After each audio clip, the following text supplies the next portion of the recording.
नमस्कार. आज आपण बनवूया महाराष्ट्रीयन स्नॅक्स चिवडा. त्यासाठी लागणारे साहित्य आहे पातळ पोहे, मक्याचे पोहे, मुरमुरे, शेंगदाणे, फुटाणे, खोबरा, कांदे, मिरची, कढीपत्ता, कोथिंबीर, तिखट, मीठ, हळद आणि थोडीशी साखर. तर सर्वप्रथम कढईमध्ये थोडे तेल घालून त्यात हळद टाका आणि त्यामध्ये पातळ पोहे टाकून ते खालीवर करून छान परतून क्रिस्पी बनवून घ्या. त्यामध्ये थोडेसे मुरमुरे टाका आणि ते मिक्स करून घ्या. जे साहित्य मी आता तळणार आहे ते मी उन्हामध्ये ठेवले होते, जेणेकरून त्यात जर काही ओलावा असेल तर तो निघून जाईल आणि हे साहित्य क्रिस्पी असे तळल्या जातील. तर सर्वप्रथम मक्याचे पोहे तळून घ्यायचे आणि ते पोह्यावर ठेवायचे. आपण तळून घेऊया फुटाणे म्हणजेच रोस्टेड चणा.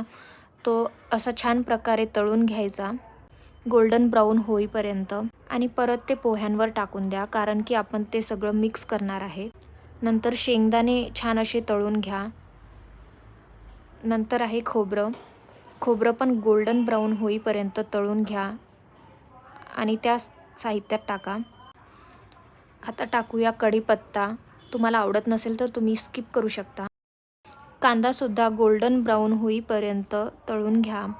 आता त्याच तेलात मोहरी, जिरं, हिरवी मिरची, तळलेला कांदा, धने पावडर, लाल तिखट, हळद हे बेसिक मसाले टाकून परतून घ्या.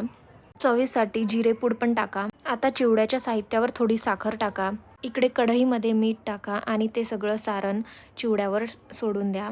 आता लास्ट स्टेपमध्ये सर्व चांगल्या प्रकारे मिक्स करून घ्या. चिवड्याला असा गोल्डन ब्राऊन छान असा कलर येईल आणि खायला खमंग क्रिस्पी असा चिवडा ready. Thank you for watching and subscribe our channel.